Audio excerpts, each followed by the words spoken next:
The broadcast is now starting. All attendees are in listen-only mode. Good morning. Welcome to the webinar, Support for Farmers and Food Systems During COVID-19. I'm Jeanette Stanziano, the Director of Education and Training for the New York State Association of Counties, and I want to thank you for taking time out of your busy schedule to join us for this webinar this morning. A bit of housekeeping information before we begin. This program will be recorded and will be posted on the NYSAC website under events and archived webinars later today. We will be posting the recording as well as a PDF of the slide deck for anyone that wants copies of the slides. Also, during the program, if you have any questions, please utilize the questions tab on your screen to submit your questions in writing. We will have a brief 10-minute Q&A portion of the program at the end of the presentations, and Alex will be moderating the Q&A portion, so please submit your questions in writing through your dashboard and we will get to them. I'd also like to thank Farm Credit East for sponsoring this webinar this morning. Farm Credit East is a specialized lender and financial services leader committed to Northeast farms, forest products, and fishing businesses, and the rural communities they call home. For more than 100 years, this member-owned cooperative's team of knowledgeable experts have provided financing and business services such as payroll, tax preparation, and profitability consulting to help Northeast agricultural businesses be successful. Thank you, Farm Credit East, for sponsoring today. And please note Tom Cosgrove, who is the contact for Farm Credit East, who can be reached at 1-800-562-2235 or tom.cosgrove@farmcrediteast.com. This contact information slide will also be at the end of the program. So without further ado, I'd like to introduce Alex Lamont. She's the Legislative and Policy Coordinator for the New York State Association of Counties, and she will be hosting this program this morning. Good morning, everyone. Thank you so much for joining us today. My name is Alex Lamont, and I am a Legislative and Policy Coordinator for the Association of Counties. I'm also our staff liaison for the NYSAC Standing Committee on Agriculture and Rural Affairs. We have almost every county in the state represented on the webinar today, which is great to see. Today's topic is how we can support our farmers and food systems during the COVID-19 pandemic. We know that the pandemic has impacted every sector of New York State's economy, including the agriculture industry. Unlike many industries that were doing well before the virus, New York State's farmers were already experiencing challenges related to unfavorable weather patterns, a trade war, and plummeting commodity prices. Supporting our local farmers and producers is now more important than it's ever been before. This morning, we will hear from our state and federal partners about the resources available to help struggling farmers in order to prevent this public health crisis from becoming a food crisis. We are thrilled to be joined this morning by Richard Ball, Commissioner of the New York State Department of Agriculture and Markets, Richard Mayfield, the New York State Director for USDA Rural Development, and Lynette Wright, Public Affairs and Outreach Specialist for the USDA's Farm Service Agency. We'll save questions until the end of the webinar. As Jeanette said in the beginning, you can use the question box on GoToWebinar to submit your questions throughout the webinar, and I will read them off at the end. Our speaker first will be Richard Ball, who has served as the Commissioner of the New York State Department of Agriculture and Markets since 2014. For the last 25 years, he has been the proud owner and operator of Schoharie Valley Farms in Schoharie, New York. Mr. Ball has also held a number of positions within agriculture and community organizations at the local, state, and national level. This includes the New York State Vegetable Growers Association, the New York Farm Bureau, the American Farm Bureau, and the Schoharie County Chamber of Commerce. Thank you so much for joining us this morning, Commissioner. The floor is yours.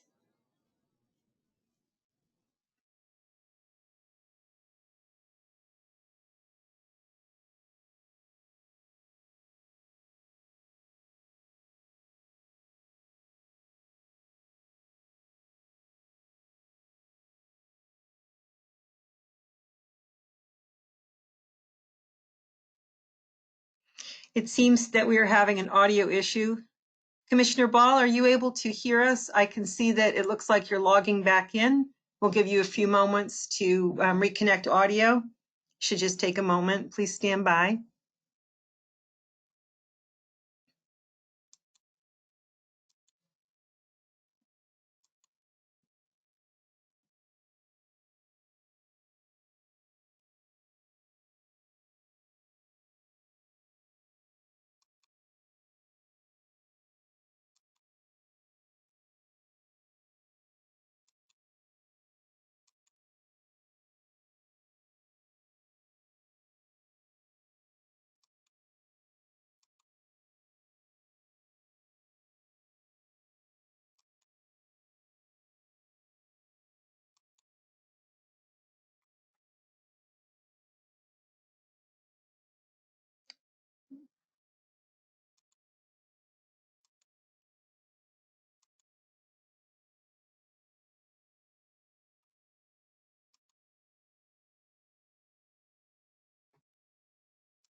Okay, I think we are still having an audio issue here with Commissioner Ball's question. Can you hear me now? Yes, we can. Also, Okay. thank you. Sorry about that. We had a couple of technical difficulties, but nothing like what we've been through already, right? Absolutely. Thank you for joining us, Commissioner.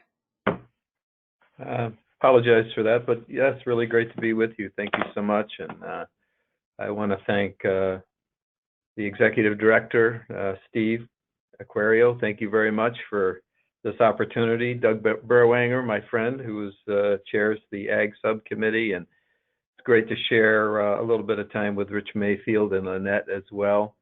And thanks to all of you for being a part of this great effort in New York State to deal with this pandemic, all the county officials, et cetera. We have seen such a disruption in our personal lives, our social lives, and our work lives, and obviously seen such a disruption to the food supply chain, which has shown us a lot of vulnerabilities. Whenever I'm up in wintertime in New York State or in the North Country, and I think about, when we hit 35 below temperatures and things like that, you discover all your vulnerabilities. Those water pipes that are too close to the outside wall or whatever. And this has exposed some vulnerabilities for us in New York about our food supply chain, when 50% of our dairy and a high percentage of our vegetable and fruit crops have traditionally gone into the food service world. And when we saw that valve get shut off, we discovered an awful lot of vulnerabilities. At the same time all that was happening, we saw the demand on our emergency food systems, our food banks, and pantry systems across the state. We saw the demand on their efforts and their capacities increase anywhere from 50 to over 200% in some areas. So we got tested and we discovered a lot of vulnerabilities. But I think that we focused our actions in a number of different areas. I think for a little while I felt like we were the Department of Agriculture and Guidance, as we saw initially essential versus non-essential discussions happening across the state. Clearly agriculture and food was essential in our work in trying to keep processing plants open, and our work at trying to keep farmers and productive, and our work in trying to get people fed really highlighted so much of our work, and the guidance that was needed to keep those plants open, keep people working, and find new pathways through the food system was critical for us. So a couple of things. We focused our attention there largely. We focused a lot of our attention in Washington. We were on phone calls with USDA on a regular basis, several times a week. Individually as New York State, talking with the Secretary of Ag, talking with the undersecretaries, talking with FDA about some of the food safety issues we were dealing with, And that became a regular part of our daily life, and obviously advocating for some of the things and programs that USDA successfully put together for us. We also spent a lot of time working with Department of Health and working with, again, the guidance in our dairy plants and our food processing facilities to keep things rolling. And then again, obviously with our food bank and emergency food systems to put together the things that we needed to connect the dots there. So one thing I'm particularly excited about that worked quite well and moved very fast. As you know, we had a period of time there where we were seeing grocery store shelves getting emptied too quickly. The dairy market in particular went through a real whiplash. I would say the first couple of weeks that we were experiencing the pandemic full bore, we saw a huge demand on fluid milk. We had one of our largest cooperatives divert in 1 week over 400 truckloads of milk, for example, away from cheese and away from powder plants and back to fluid milk processing.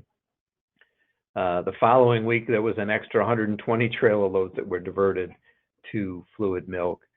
And then the third week, we saw milk being dumped on farms. And it's just maddening to think about farmers having to dump milk when there were people who couldn't get it. So with that, we developed a Nourish New York program. We located in a matter of a few days, with the governor's help, $25 million in emergency health funding. I remember having a phone call with the 10 regional food banks, the Department of Health, and the governor's office, and we talked to the health departments. It was a Saturday afternoon, and this is how the program's going to work. We're going to allocate this amount of funding to the food banks to buy New York products. This is how the sub-allocations will work. You'll get a contract in the mail when we get in the email box when we get off this phone call. We got it back Sunday morning. On Sunday, our team here at Ag and Markets was on the phone with each one of the food banks, talking about their needs, what they would need, how to put it together. We were going to do direct distributions from the truck right to people in parking lots or wherever. We were going to ship stuff right to the food banks, or we were going to allow them to use vouchers in some cases to use the local grocery stores and convenience stores to get their products. So Sunday we did that. On Monday morning we finalized. They were advanced funding. Tuesday we had trucks on the road. And it was so gratifying to connect the dots there and see a trailer load of yogurt, a trailer load of milk, a trailer load with potatoes and onions and cabbage and apples and some meat products, and getting it out to people. I was on Long Island for the very first Nourish event, where we had over 3,500 families come through in a matter of hours and empty all those trucks. Since that time, we have redirected more than 5 million pounds of milk. We're looking at this as a 6-month program to keep this going. We've had over 100 events across the state, distributing New York State agricultural products that are bought from our New York farmers and getting it to the people who need it. So that's been very gratifying. We've impacted almost 4,000 farms with these purchases. And anyone who's got some concerns or interest in participating in the program, give us a call. We've got a little kind of a SWAT team that talks with each food bank every day. We measure the amount going to each food bank every day and the sub-allocants, and it's been very gratifying to be a part of that whole process.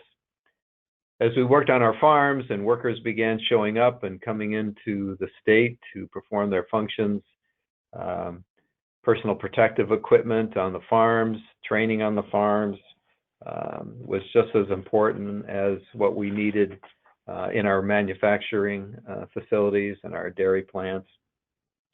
And we've been able to work with Cornell Extension to help distribute hand sanitizer and masks, and also the training that they need to be safe and keep the workforce healthy and get the jobs done.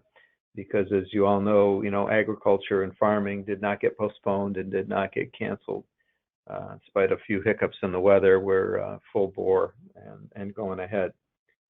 If there's a silver lining in any of this, I think it's that the realization when people began to see some challenges in finding food and having access to food and realizing what we do in New York State and getting that food directly to them, I think has really helped the local food movement and helped people realize in New York State just how important the agricultural industry is to not just our economy and not just to our social well-being, but to our daily lives and to our health. I think that people remembering those things, hopefully, as we go forward.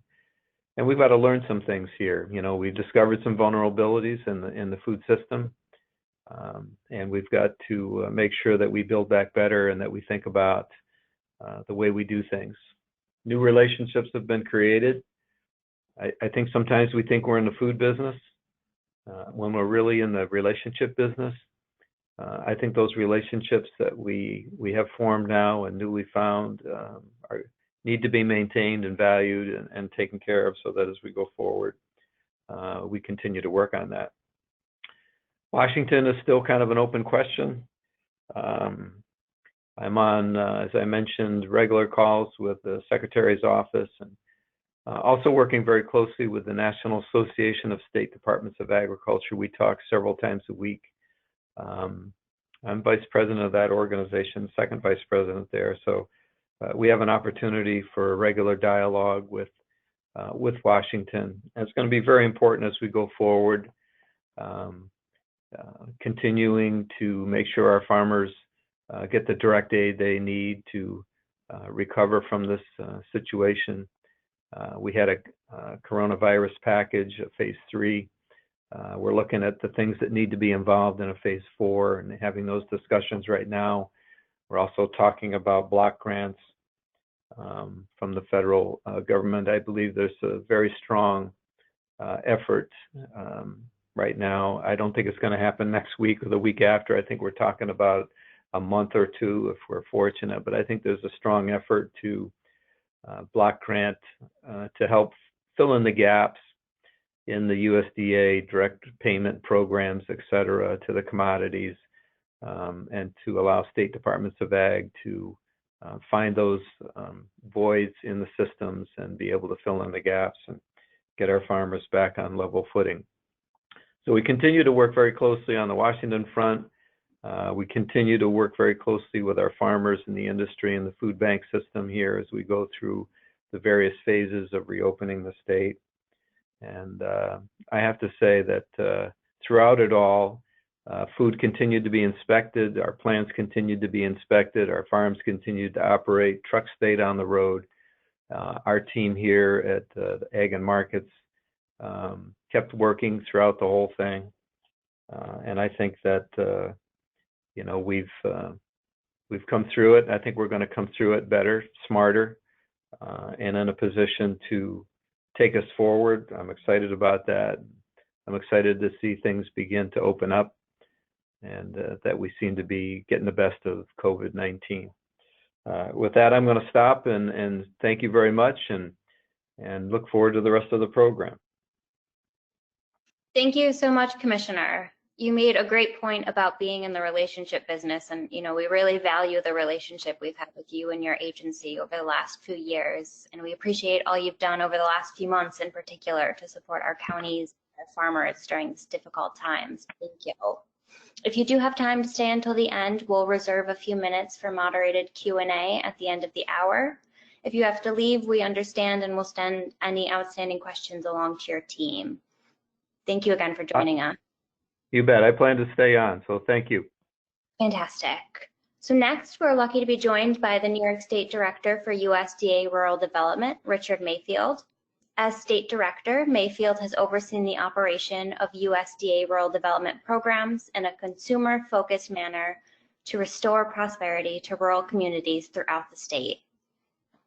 Mr. Mayfield has extensive experience in government and economic development. In 2013, he was appointed to be Orange County's Director of Community Development.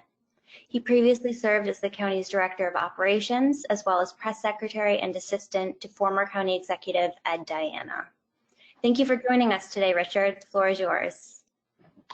Well, good morning, and it's a real pleasure for me to join with all of you today. I appreciate our Farm Credit East sponsor, and of course, NYSAC, which is the premier organization in New York State to try and help all of our local government, and Alex, Jeanette, and Steve do such a great job for all of us. And it's always a pleasure to spend some time with them. It's equally a pleasure to spend time with our great Ag Commissioner, Commissioner Ball. He has provided such steady leadership, not only during this COVID time, but also throughout the years. He's a great commissioner, a great partner, and we are so fortunate that he is at the helm of the Ag and Markets for New York State. And of course, you'll hear from Lynette in a moment. She's just a wealth of information, and Clark Putnam, who is the director. It's a great team that we have here in New York, and we're very fortunate. You know, I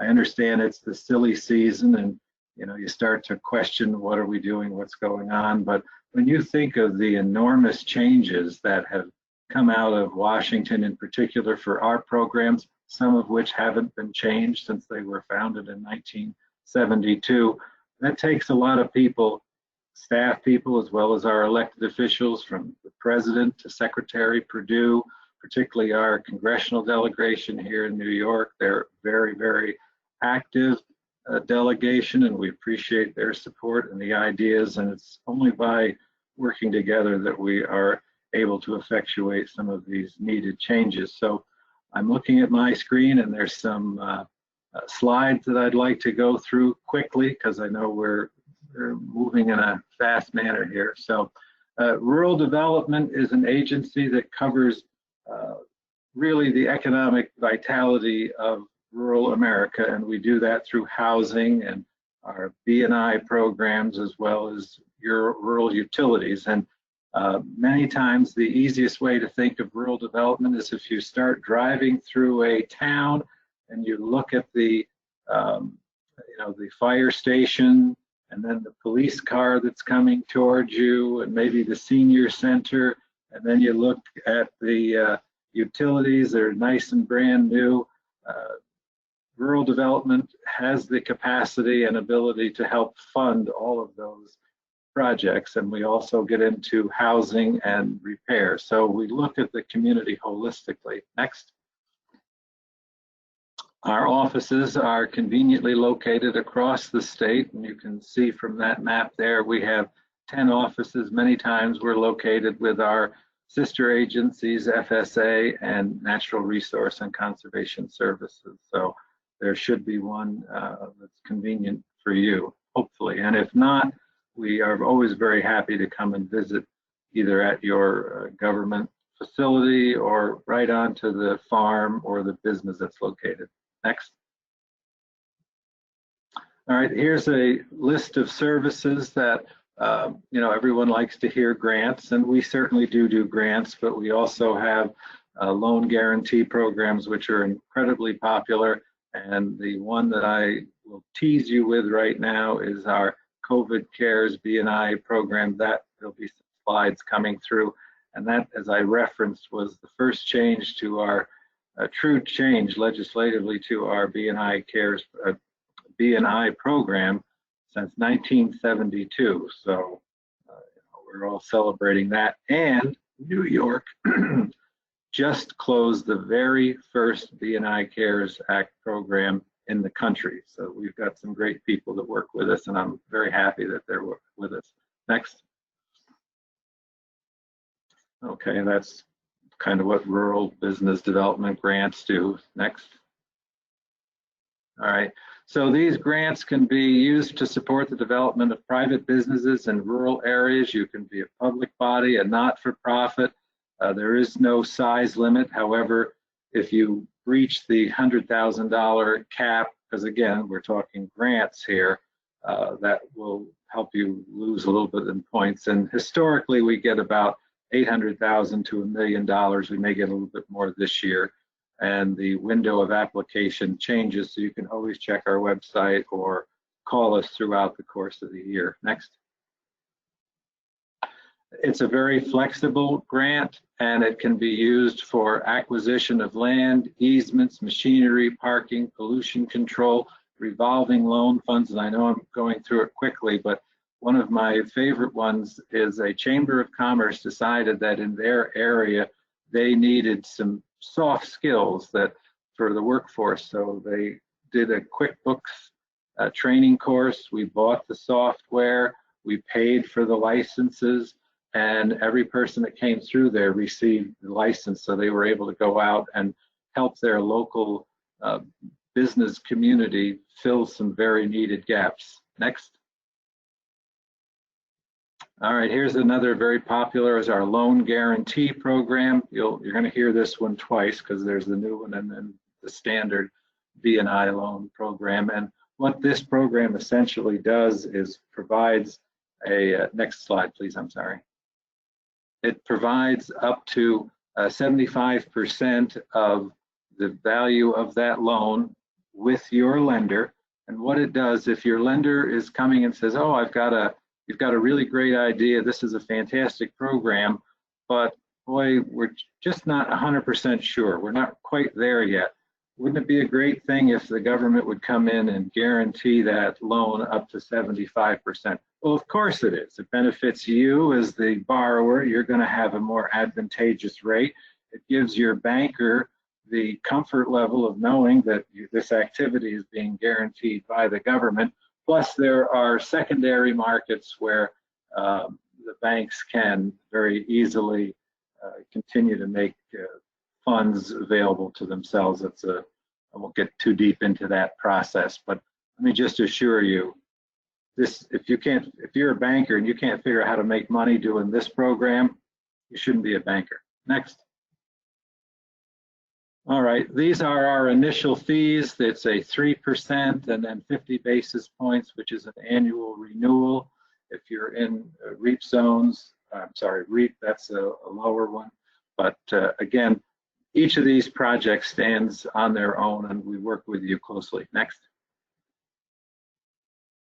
All right, well, there's always things that we can't get involved in, and oftentimes in my former lives, we used to think about, oh, the sin activities, casinos and certain things like that. But here at Rural Development, charitable, religious, or certain fraternal organizations are not eligible for this particular activity. Now, that does not dissuade you from looking at other programs within the department. So again, we're just talking business and industry right at the moment. If you're a county legislator and you're sitting there and saying, hey, I wonder if they might be able to help my American Legion post or something, just give me a call. My numbers will be at the event. We have 40 different programs that are available within our portfolio to help people. Next. All right. And again, for this particular program, we're going to use the lender's underwriting. So we rely on the bank. We look at feasibility studies that are required for the new business. So our underwriting is not overly burdensome. I know the 9 most dangerous words in the English language. I'm from the government. I'm here to help you. We truly try to make it as painless as possible. We do our own underwriting. This is taxpayer dollars. We try to be good stewards of that. Excuse me, but most folks don't find it overly burdensome. Next. All right, here's another program, Renewable Energy for America. Next. And this is another very, very popular program, particularly for our agricultural producers. And again, I like to give examples so that it makes it easier for you. I mean, you can read the slides, but oftentimes we will get involved with a solar array, and sometimes those can be very, very popular, or maybe something smaller that involves a maple sugar farm. They're looking for something that will enhance their profitability and control expenses. So again, just another program to think about. Next. Again, you can see the list of eligible projects there: wind, solar, hydroelectric, geothermal, anaerobic digesters, and biomass, all things which impact not only agriculture, but the community at large. Next. And you can see the eligible costs. Again, we can you can read through those right there. And again, it's been a remarkably beneficial program. I can think of 3 down in the Hudson Valley that we were involved with in the past year, anywhere from $2.5 million to 20,000. So just depending on what it is the individual is looking for. So next. Value-added producer grant. This is probably the most popular because, again, everybody sees the word grant. And if you've been in government for any length of time, usually the name of the program is a clever way to describe what it is. So value-added producer grant. That means you are taking an existing product, right, and you're adding something to that. So let's go to the next slide and we'll dig into this one a little bit.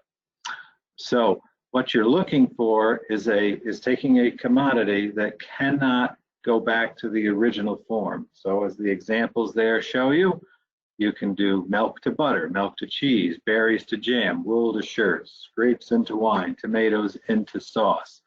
And this works very nicely with our partners over at FSA because, again, oftentimes if you're a strict ag producer, they're your best friends, they're your first stop. But sometimes there are things that are not within their authorities to fund, and so they might come over the squishier things of life that when you're looking at value-added producers. So this is a great program, highly popular. We are always oversubscribed every year, but we certainly would encourage you to take a look at it. And again, our congressional delegations will bring our people into the field, into your communities. We're happy to do it. You don't always need your senator or congressman to do it, and do trainings for whether it's Cornell or Extension or any of the associated Farm Bureau people. We're happy to do it. Next.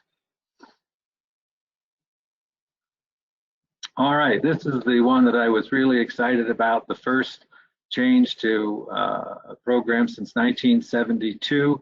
It's our B&I, Business and Industry Guaranteed Loan Program, and it is in direct response to COVID CARES. Next slide. All right. If you're again, this is a working capital program, so if you're a for-profit business, a not-for-profit, a cooperative, a federally recognized tribe, or a public body, this program could provide some significant relief for your constituents or yourself. Next slide.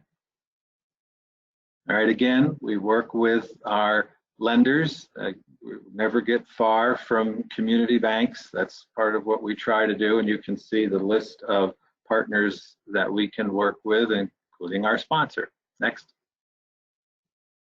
All right, so this gets pretty much into the nitty-gritty of this particular program, but the beauty of this, and I'll summarize it, is the loan guarantee goes up to 90%, and the guarantee fee has been reduced from 3% to 2%. Plus, you can get involved in those working capital issues: rent, leases, utilities, inventory, payroll, healthcare. Also, collateral discounting by the lender is not required. And for those of you that are in the financial services business, that is a significant change from where we might have been. It also has extended the terms. Typically, these are 7 years. This goes up to 10 years. And principal 3 years. You can have deferrals on your principal up to 3 years and interest up to 1 year. So it is remarkably flexible. Maximum loan amounts of up to $25 million. And again, New York just closed the very first one in the country, and we've got 2 more in the pipeline. The first one that we closed was, I think, 3.6 $4 million.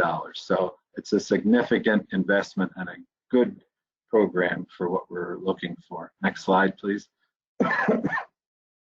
So that just tells you what I just told you, so you can read it there quickly for a second. Next slide. And again, just what I went into about the 90% guarantee. Excuse me. Next. Eligible producers. Again, one of the things you need to be conscious of is you had to be in operation on February 15th. So that would make sense. We're trying to respond to a significant challenge to the nation's economy. Next. And again, just to reiterate, it's working capital. It is in response to the coronavirus. And again, we'll work closely with FSA. And so as they work through their processes on their part, you can see that there's always opportunity for them to partner with us. Next. And again, this just reiterates what we've already gone through. So next. Next. Next. Again, typical underwriting. I mean, again, there still is what you're looking for to secure taxpayer dollars. Next. Okay, here again, we're trying to make this a little bit easier for individuals who will accept appraisals that are older than a year but completed within 2 years of the application. Lenders may provide an updated appraisal in lieu of a new complete appraisal with the original appraisals more than 2 years. So again, trying to ease some of the burdens. There's also, next slide, please. All right, again, we've kind of covered some of this. Next slide. Let's see, again, they've relaxed some of the authorities so that we can maneuver easier to help you qualify, but there's also a simplified EZ application for loans of $600,000 or less. And we've had 2 or 3 inquiries already from individuals who are looking to respond to obviously some market changes, and I think their loans are going to go through very, very quickly. And I know quickly is a relative term in government, but they're quick. Next slide. All right, that's who I am. If I can be of any service to you, David Skirmerhorn is our program director. He's a phenomenal person, has been doing this for many, many years. Either one of us, we're happy to answer any questions. My telephone number is 315-477-6435. That's the direct line, and I look forward to speaking to any of you who have a question. Thank you for your time. Thank you so much, Richard. That was a great presentation. It was very informative, and I think it'll be a great resource for our members to refer back to. Again, we'll save questions until the end. If you could type your questions into the questions box on the dashboard, we will answer whatever we have time for at the end of the presentation. And if we're not able to answer your question, we will follow up over email. Our final speaker this morning is Lynette Wright. Lynette is the Public Affairs and Outreach Specialist for the USDA's Farm Service Agency in New York State. She was raised on her family's dairy farm in Ontario County and attended Virginia Tech for dairy science. Lynette has been working in her role at FSA for almost 5 years. Before that, she worked for Cornell Cooperative Extension and several registered dairy cattle publications. Thank you so much for joining us today, Lynette. Hi, everyone. Thanks for having me. Thanks to Alex and Jeanette for organizing this event. And it's always great to hear from our Commissioner, Richard Ball, as well as to hear from Richard Mayfield. I miss getting to see him around the office, so it's good to hear from them. So as Alex said, I am going to be talking about Farm Service Agency and what we are providing during the COVID-19 pandemic. If you aren't aware what Farm Service Agency is, we are part of the U.S. Department of Agriculture, and we are the agency within USDA that works directly with farmers. So we implement agricultural policy, administer credit and loan programs, and manage conservation, disaster, and price support programs, including the Coronavirus Food Assistance Program, which is what we'll be talking about mostly today. So we do have 39 offices here in New York State. So this is a map of where our offices are. And I can provide you this if you'd like it. But basically anywhere there's a dot, we have an office. And then if that dot has a circle around it, we have a farm loan team there, and the farm loan team covers the corresponding colors. So if you're in Ontario County, we have a farm loan team there that covers Monroe, Wayne, and Seneca County as well, even though those counties also have their own farm program office as well. Just there's kind of two sides. So that's how our offices work here in New York. Next slide. So the main thing I want to talk about today is the Coronavirus Food Assistance Program, or CFAP, as I will refer to it from now on. So our portion, the Farm Service Agency portion of the CFAP program, provides direct payments to producers of eligible commodities. And these payments, the goal is to provide some relief to producers who have been impacted by COVID-19. So these payments are to address price declines and supply chain disruptions. We know this is just partial compensation. It's not going to make, someone whole. It's not going to be a full compensation, but hopefully it will provide some relief during this time. And we are just providing 80% of the eligible payment right now. This is to ensure that we have enough money to cover everybody that may apply. And then the secretary can decide in September if we have enough money to pay the other 20% or not. And there's two funding sources for these direct payments. It comes from the CARES Act, as well as the CCC, which is the Commodity Corporation or Commodity Credit Corporation, which is FSA's traditional funding source.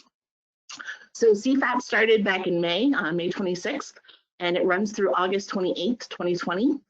A little bit different for most of our programs is producers are just self-certifying to their losses. They don't have to provide documentation when they are applying, but they should have documentation available. We do expect this program to have some spot checks.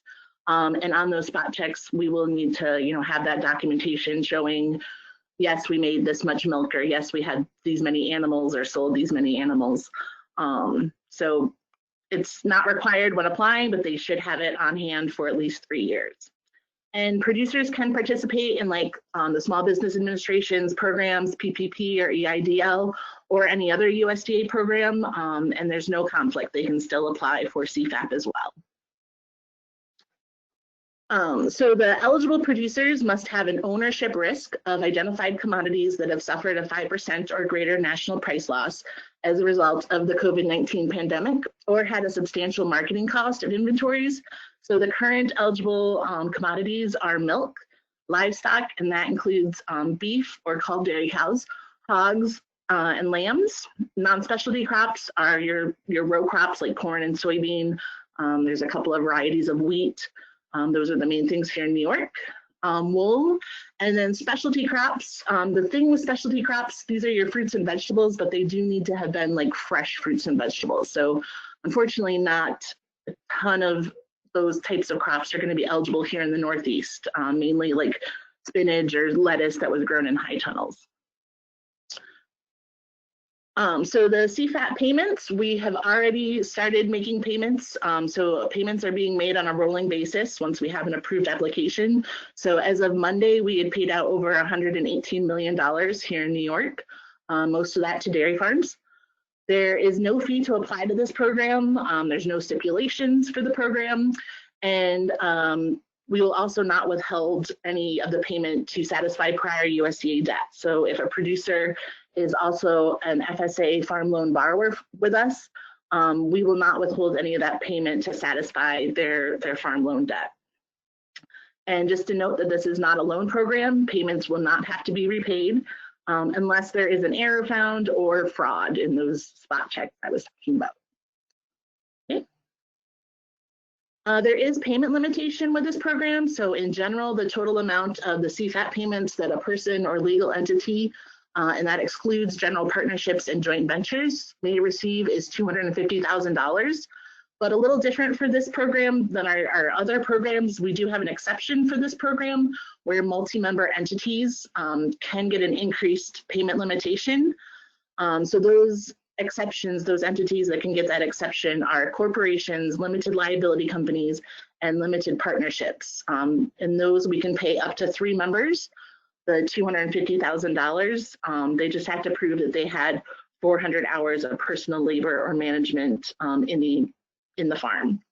And those payments are under what we call direct attribution. So it does depend on the percentage that they own of the entity. So here's the forms and documents that we'll need when a producer is applying for CFAP. I won't go through all of these. If a farmer has already been working with FSA in the past, they're most likely going to have most of these done. But if they are new, there is some other paperwork they will have to do. But I won't list all of those unless you want me to. So the next slide. So the main application, the application itself is called an 803114. And this is kind of a golden website here, this farmers.gov/CFAP. So on this website, there's a ton of information, and there's also a CFAP payment calculator, which is an Excel document. It's an Excel spreadsheet, so people do have to have Excel to use it. But if they can use this payment calculator, it will automatically generate their CFAP application for them. And we do want one application per producer listing all applicable commodities. So if it's a dairy farm, they're going to be applying, for dairy, obviously, but maybe they're also going to apply for non-specialty with their corn and for livestock with their cull cows. We want just one application with all the commodities on it, not 3 different applications. And just another note that this is a producer certification, so that documentation isn't required unless we ask for it. And it mentions the COC there, that's our county committees. If you aren't aware, every FSA office has a county committee, and that is made up of elected members, elected farmers from around the area that office serves. And so they may request additional documentation from an applicant if needed. Okay. So just some guidance you can give your producers. Like I said, that website is full of information, www.farmers.gov/CFAP.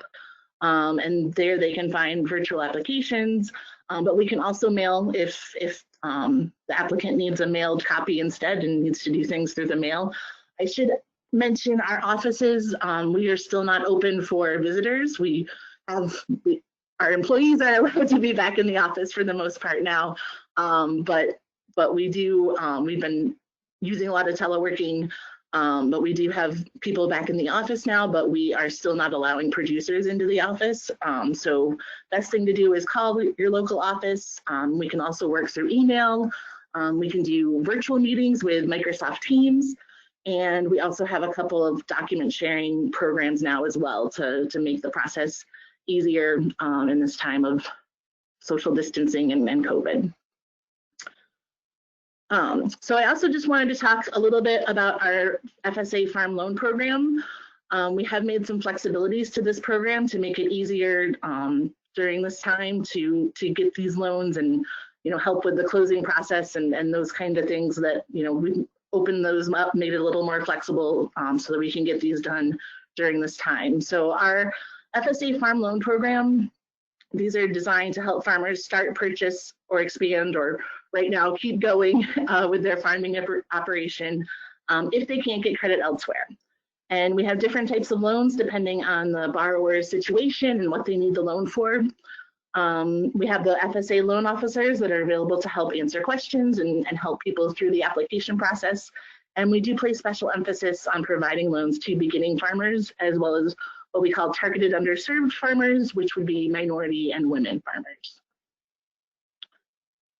Go ahead, next slide. So the main program is our direct farm loan program, and this is direct loans from the government. These are not guaranteed loans. These are directly from the government. We have farm operating loans. So these would be for expenses that a farm has day to day, month to month, year to year. And these loans go up to $400,000 with terms of 1 to 7 years. And we do require some experience. They have to have participated in farming for at least a year to get this loan. And then we have farm ownership loans. These loans go up to $600,000 with terms up to 40 years. These are, to buy a farm, buy additional land, do some major, building and construction And for these loans, the applicant must have participated in farming for at least 3 years. Next slide. Then we also have microloans. So these are for the same expenses, operating expenses or ownership expenses, but these are for loans of $50,000 or less. And the great thing with these is it's a simplified application process. So there's less paperwork, less verification requirements, reduced security requirements. And on the operating loans, we can also replace the experience requirement with a mentor. So these are a little bit easier to get and not quite as daunting. Next slide. And then we do also have a guaranteed loan program as well. Excuse me. So these are, you know, as Rich Mayfield talked about for their guaranteed, the FSA guaranteed loan is made by banks to farmers to help producers obtain credit from commercial sources. So the bank is FSA's client, the farmer is the bank's client. The loan is made at the bank rates and terms to the farmer. And FSA can guarantee up to 90% of the loan with a maximum of over 1.7 million. Next slide.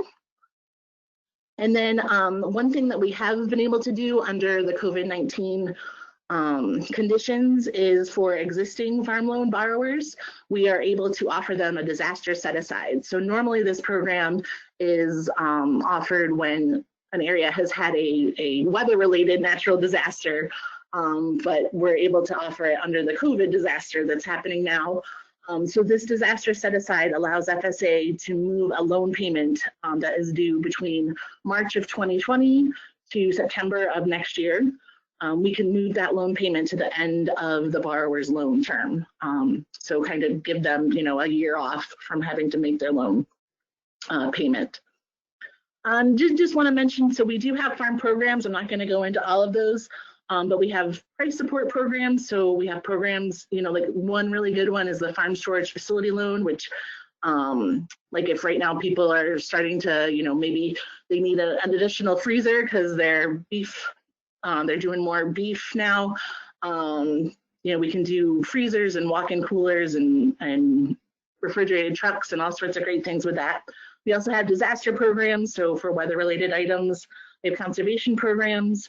And just in general, most of our programs do have compliance and eligibility rules. The main compliance one, it doesn't apply for CFAP, so I won't talk about it too much, but we do require, for the most part, acreage reporting, and that's happening right now. And it's just, you know, the farmer lets us know that, you know, this 50-acre field is corn and this 40-acre field is alfalfa, but that compliance is usually needed for our programs, but it's not for CFAP, so we won't talk about that too much. So next slide. So this is my contact information. You can feel free to reach out to me or to your local office, or if you need help finding your local office, you know, let me know. But yeah, thanks again for having me, and I look forward to any questions you might have. Thank you so much, Lynette. It was great to hear about those additional resources available through the Farm Service Agency.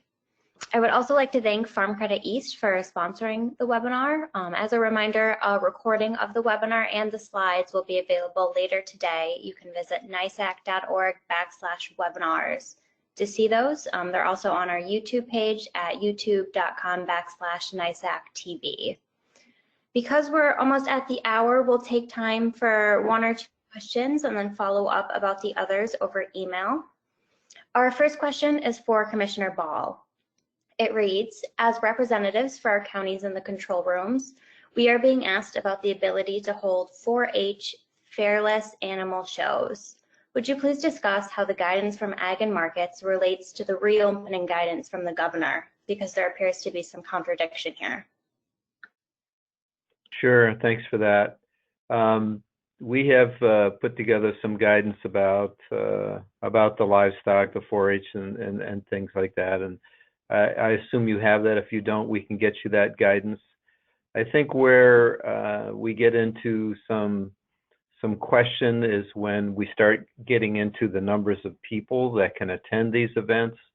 That comes down to our partners at Department of Health, the social distancing and permits for mass gatherings. And I think that's where the confusion comes in. Guidance for phase 4 and how those things are going to happen is currently being worked on. We should have that pretty soon. I'm actually going to be on a call this afternoon with one of our regions, one of our regional control rooms on this very subject, and we've joined on the call with the Department of Health. We can come up with guidance for the livestock and for the farmers and for the actual show and how the livestock can be handled and how the people can be spaced, etc. But when you bring in the added complexion of numbers of people and a crowd and food vendors perhaps and the rest, that's where Department of Health comes in, and I expect to have that guidance from them possibly this afternoon. So that's where we are at this phase, and obviously we're just watching very closely all the numbers as a state, in each region, and making sure the contact tracing has happened and being able to keep this thing under wraps as best we can. Thanks. Excellent. Thank you, Commissioner. One more question for you. This one comes from the Hudson Valley. Most of our farmers down here are equine. How can we help to get more timely guidance from ag and markets for our non-food producing farms? Well, it's something that's being worked on every day, of course. I think we're pretty good shape on equine as far as being able to perform the functions that are required with equine, taking care of the animal, training, exercising, feeding, etc., even lessons and whatnot. Again, when it comes down to, and I think the question probably is very similar to the last one, when you get into horse shows, that's really not a livestock occurrence as per se. It's more of a entertainment, and I want to be careful the way I say that, but when you start attracting people from outside the area, from outside the region in large numbers and in close proximity, then it turns into a function that DOH has to worry about. But I think that we've made good progress on lessons, riding, trail rides, etc., and they're moving forward pretty well. Thank you again, Commissioner. I think we have time for one or two more questions. We're almost at the hour mark here. This one is for Lynette. Is the CFAP or CPAP available for small producers, and is there any floor eligibility? Yeah, so I can kind of answer both questions. I can see them here. So as far as like a floor for small producers, as well as if they're available, well, I guess they are separate. So for CFAP, there is no floor. Any size producer, as long as they grow one of those eligible commodities, so milk, livestock, non-specialty, wool, or specialty, if they have one of those eligible commodities, there's no floor, there's no restriction to the size of the business or the farm. Excellent, thank you. With the second one, if, go ahead, sorry. Go ahead. So the second question I see is if these loans are available to urban farmers in New York City, and yes, they are. So those right now, that loan office is out of Washington County. So that's the number they should call, or they can call me and I can connect them. But yes, our loans are available to urban farmers. The one thing we run into with urban farmers is if they're getting like an operating loan, they need to have control of the land for as long as the operating loan is. So just so that they're aware. And CFAP is available to them as well, as long as they're growing one of those eligible commodities. And I didn't mention there was a notice of funding availability that was open until midnight Monday, closed Monday. And that was other commodities could submit comments and data to show that their commodities had a loss as well. So I don't have a timeline for when we'll know if any additional commodities are going to get added for the CFAP payments, but there's a potential for other commodities to get added to it. Excellent. We'll end by extending that last question to all of the panelists. So the Commissioner and Director, are these loans available to urban farmers in New York City?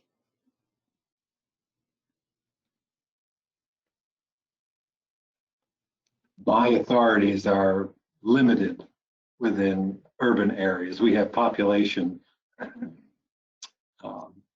we have to consider, but I'll give you my phone number again. If you want to call me directly and we can talk about it, it's 315-477-6435. Yeah, and I would just defer to Rich Mayfield. He's got superior knowledge on that subject for sure. Great. Well, thank you so much, Commissioner Ball, Director Mayfield, and Ms. Wright. We really appreciate taking the time to join us today. As I've mentioned, we will make this recording available on our website, and if you have any follow-up questions, please feel free to send them to me at alamont, that's ALAMONTE, at nisac.org, and we will get you answers as soon as possible. Thank you once again, and take care, everyone.